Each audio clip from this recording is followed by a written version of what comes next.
Welcome back to the IdahoSports.com boys basketball state tournament preview special. One final classification to knock out here. It's our Class 5A breakdown. Let's bring in our broadcast team, Lucas Gebhart and Ryan Luke.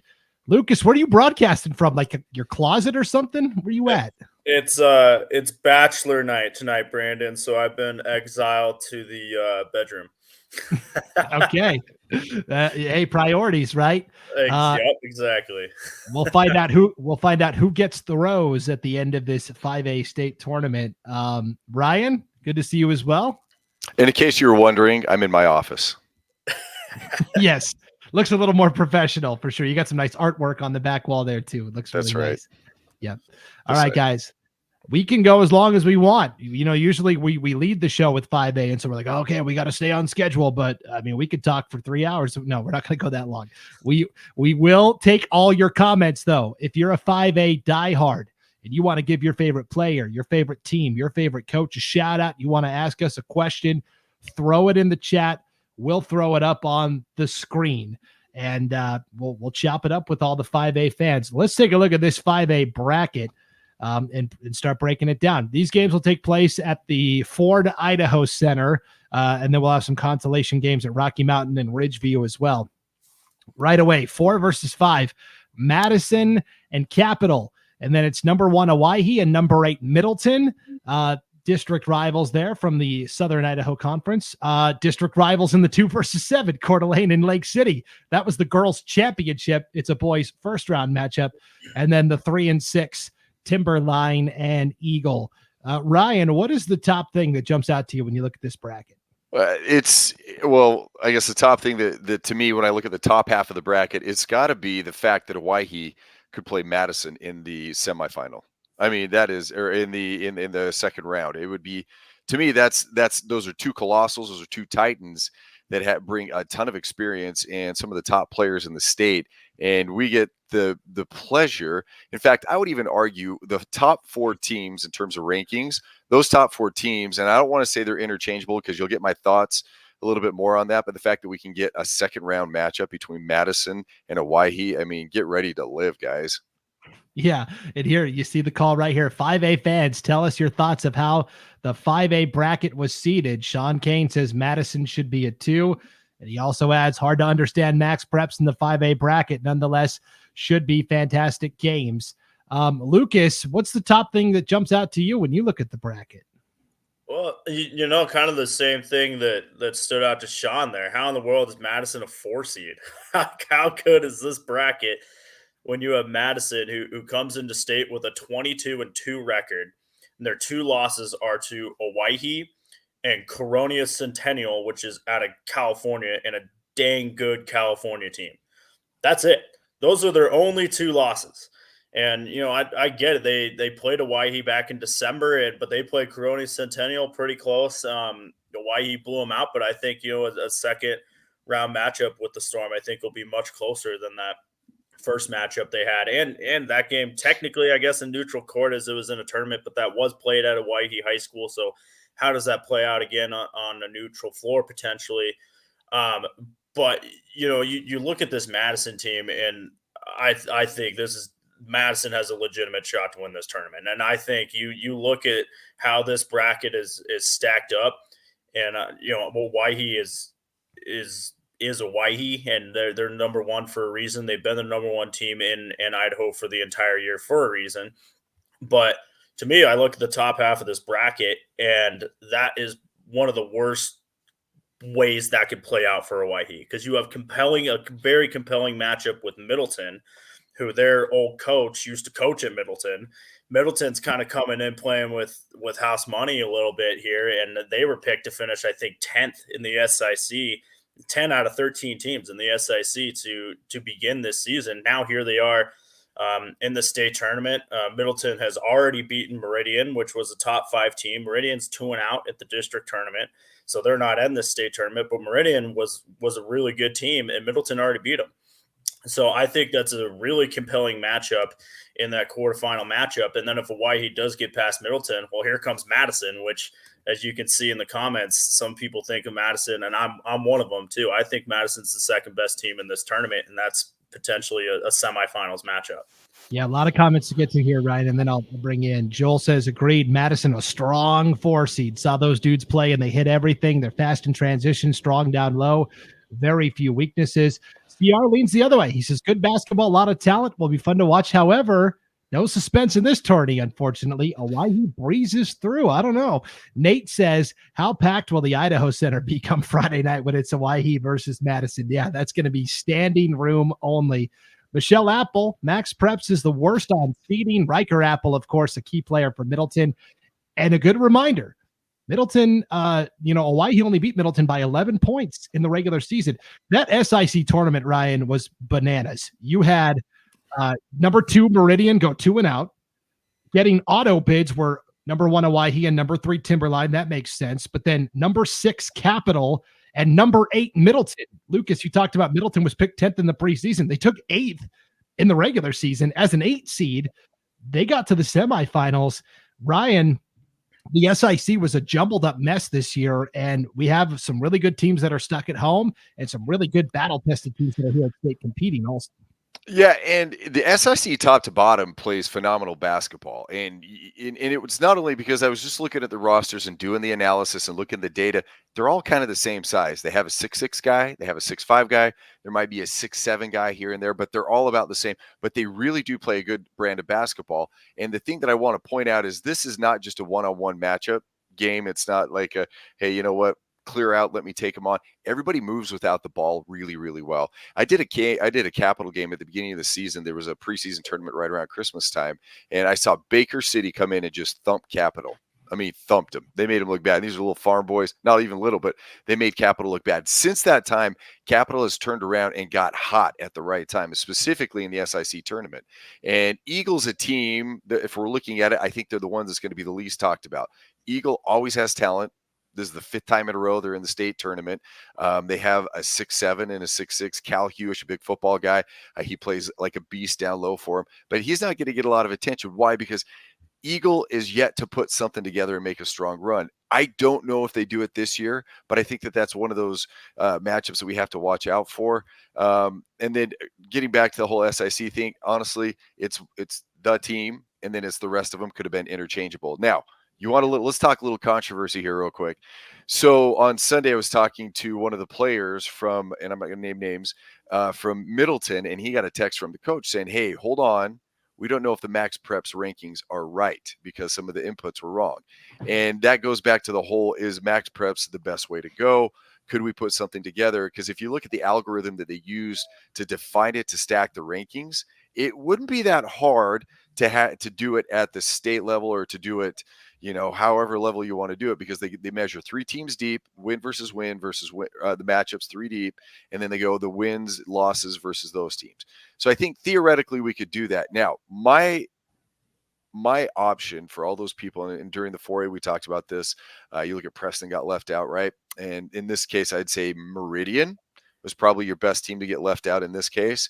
There needs to be an at-large poll committee bid of some sorts to get a team in, because then you get Meridian, who always plays well in the tournament. Now, I think at 5A, I feel less bad for Meridian because, District 3 does get up to 6 bids potentially to get to state. If you can't be one of the 6 best, and they had a couple of just tight games, and I don't know what happened there. Okay, let's talk about Hawaii here, Lucas, where you and I did the 5A state tournament last year. We sat there and said the same thing coming in. Hey, Hawaii is kind of the favorite. Lake City also is very good.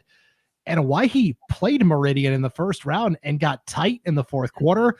This was the last tournament before a shot clock was implemented. They actually started stalling in the fourth quarter, which was very unusual to see. And they lost right away in the opening round. It was shocking to see, and almost like last year where Lake City was upset by Centennial 2 years ago and then came back and won the title. I think that first round loss last year will help fuel Hawaii a little bit this year. I agree. Yeah. And for whatever reason, it's always that first game that just kind of trips teams up for whatever reason. And that was the spot Lake City was in a few years ago. That was the spot Hawaii was in last year. But here's the thing with having so many SIC teams in this tournament. I think we had six SIC teams in the tournament last year, if I remember it right. Hawaii is run through this regular season. They've beat Idaho opponents by almost 30 points a game, right? So Hawaii is running through their opponents right now. But what happens when it's the second, third, fourth time you played a team? I mean, you've seen them before. You know their strengths and weaknesses, and especially you get a team like Middleton that sort of feels like they don't have a whole lot to lose here. They got a little chip on their shoulder, as Ryan talked about with the max prep rankings, the old coach and all that kind of going into it. That's why I think that is a really compelling first round matchup for Hawaii. Now I'll say this. I think Hawaii is going to come out and play some of their best basketball of the year during this tournament. And when Hawaii plays their best basketball, there's not a team in Idaho that can beat them. And I think a reason that they're going to do that is because of what happened to them last year. And this is almost Hawaii got better from last year. They return I think they return all 5 of their starters, right? And then they add 2 transfers in Logan Housefight, who was an all-state kid at Mountain View as a freshman last year. And then they also add another transfer in from Oregon, who was an all-conference player last year too. So, I mean, this team is just deep. And if Hawaii plays the way that they can play, they'll win this tournament. And, but the question is, do they trip up? Do they hit that little bit of a lull and then find themselves in a close game like they did last year? And if they find themselves in a close game, how do they react to it? Because they really haven't been in a ton of close games outside of a few games that they played back in December against some out-of-state teams. But can that pressure start to build against Hawaii, and how do they react to it? You saw it a little bit in the district championship game where they played Timberline at Idaho Central Arena in downtown.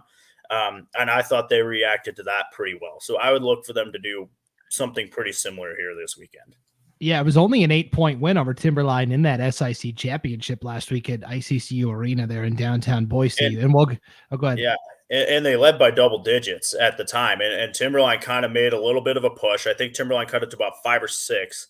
But then Liam Campbell just hit a couple shots and back up to 10, and Hawaii cruised. So, yeah.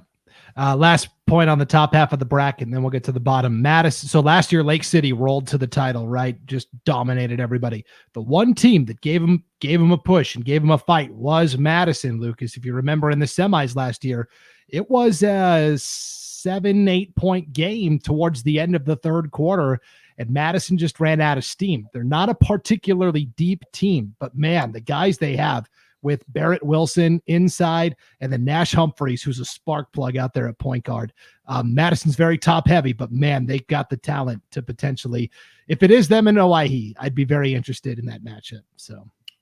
Yeah, totally agree. Yeah, they return all 5 starters, but again, like you said, it's a 3-day tournament. You're playing 3 games in 3 days, assuming you win your first. So I think last year they really only played 6 guys really last year, and that 6 guys was only playing a couple minutes. So, well, Brandon, you make a good point too, because and Lucas, it's the same thing, right? In terms of depth, because we saw this at the 4A. Lucas and I did the 4A girls tournament, and Shelley rested everybody until the state championship game, and so they were fresh in that state championship game versus Skyview. And I think that you're going to see a little bit of that if games start getting out of control. And again, we're going to talk about conditioning and what that looks like and how the players get to this point. But if it's a dogfight every single game and you have to put your top 5, your starting 6, your 6 rotation, play them the whole time, that's going to play out on day 3. So the question for Hawaii in this situation, or Madison, or whoever runs it, but particularly those two, is how much can they rest in that first round? That first game is going to be very indicative of what we're going to see down the road. If they can play some folks, some of the other players, and get them some rest time, I think that they'll be a little bit more fresh going into that state, the state championship. Yeah, it's going to be interesting to see how that management works for sure. Let's go to the bottom half of the bracket. Coeur d'Alene and Lake City, the 2 and the 7. Timberline and Eagle, the 3 and the 6. A team that plays 9 or 10 guys pretty regularly, night in, night out, is Coeur d'Alene, the number 2 seed from the North. Coach John Adams has a system. They play full court pressure defense. They want to get you to commit mistakes and turn the ball over, and they'll just run guys at you. They have like a nonstop surplus of guys that come in off the bench to make life difficult for sure.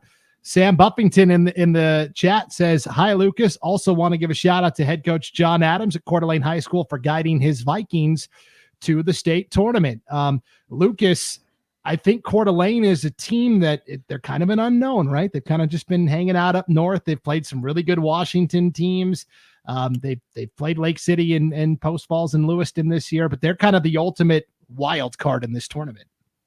Yeah, and I think you talk to people up north, and they kind of saw the changing of the guard up north a little bit with Lake City graduating just about everyone from that state championship team last year and losing their head coach, right?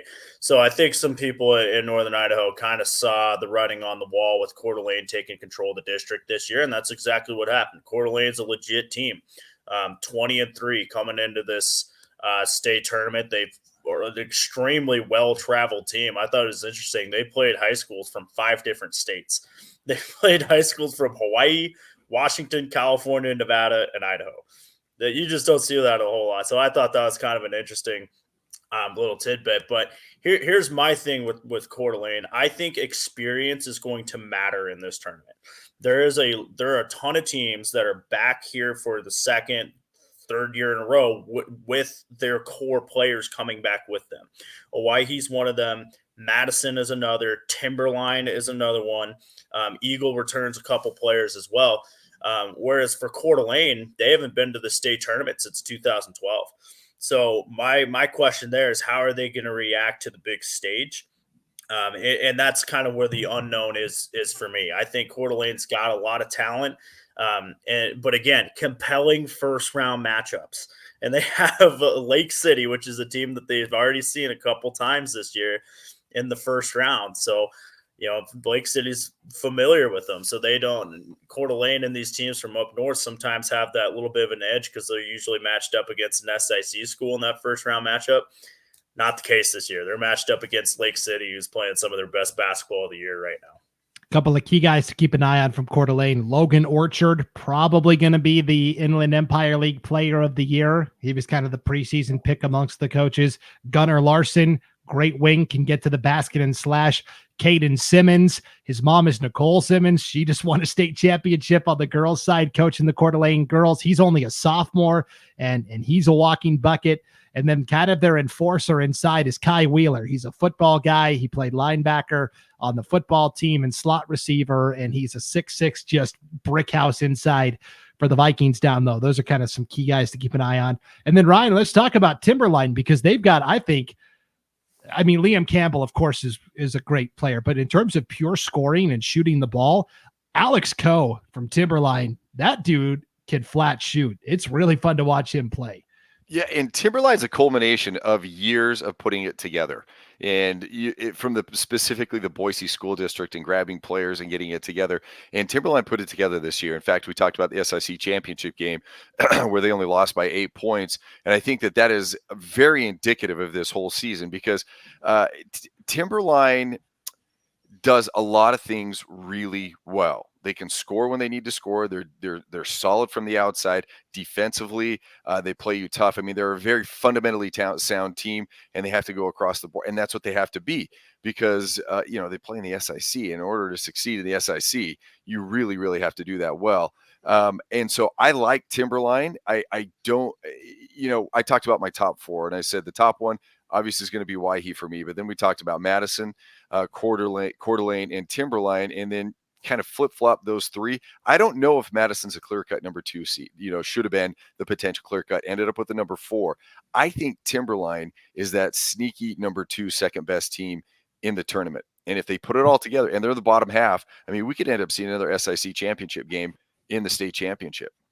Yeah, that would be a really fun atmosphere Saturday night at the Idaho Center. For sure. I feel pretty good about after District 3 got skunked in the girls tournaments. I feel pretty good. At least a couple are going to be there in the boys tournaments for sure.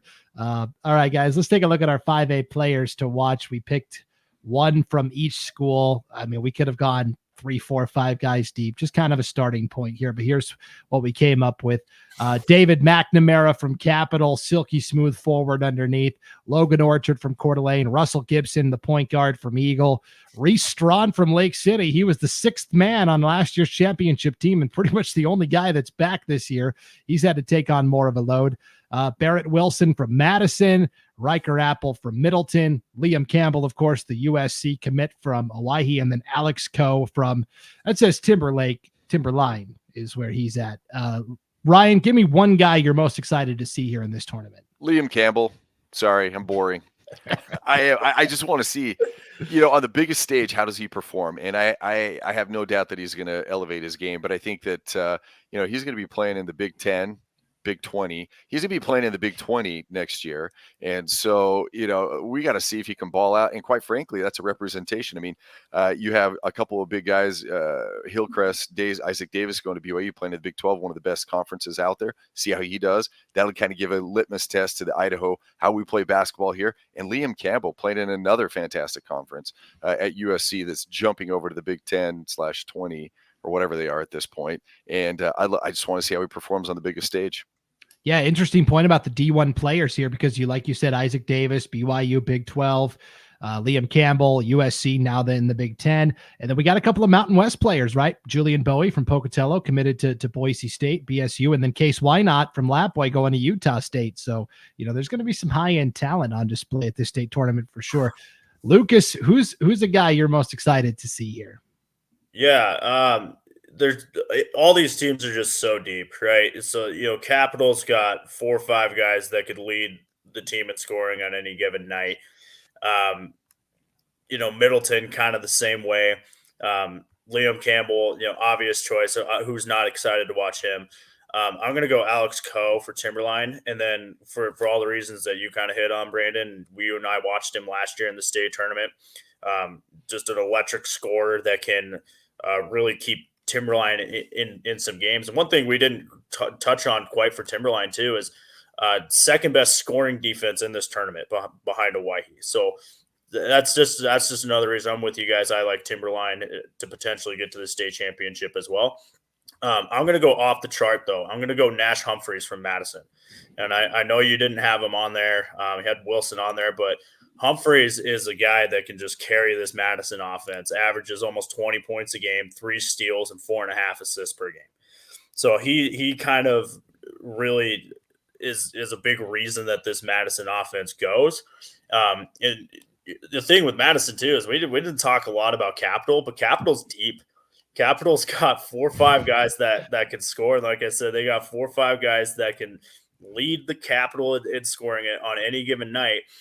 And Ryan touched on it earlier that, Shelley in our 4A tournament was able to manage their minutes a little bit. I'm not so sure that Madison's going to be able to do that on Thursday. Capital's a good team. Capital's very deep. So with that shorter lineup, how do they play into Friday, Saturday, looking ahead to potential matchups? So I'm going to go Nash Humphreys. And if you look towards a potential state semifinals matchup with the Owyhee, I'd be excited to watch him just watch him try to keep pace with that Owyhee offense. Yeah, they go inside with Wilson all the time, but Humphreys he could tee it up from the logo, man. He's got a good looking shot, and I think he's going to make some pretty electrifying shots in this tournament. He's fearless. He's not the biggest guy on the court, but man, his heart is as big as anybody out there. Sean Kane says, yeah, Nash is fun to watch, speed for days. And one last comment here from Instagram, guys, from a Madison fan, from MHS Bobcat Cards. Madison beating Pocatello by 25 and being ranked at 4 in 5A is crazy. So we'll see, hey, you're going to have to take out Owyhee at some point along the way anyways. You're just going to get that opportunity one round earlier, which I don't know. We talk about Madison and their lack of depth. I think you'd almost prefer to get Owyhee out of the way early, right? Yep. Yeah, exactly. Totally agree. Yeah. You got to be fresh for them. So as fresh as you can be. So I think that's it couldn't have played out better for Madison if they had it. Their pick. It's going to be a really fun 5A state tournament. Lucas Gebhart and Ryan Luke will be on the call for all of it from the Idaho Center. It'll be really fun to see it all unfold this weekend here on IdahoSports.com. Gentlemen, as always, thank you for the time. We appreciate it. Lucas, hopefully the Bachelor's over by now. You can go back into your living room. I think they're just getting started. Ryan, have a fun time this weekend. Let's go.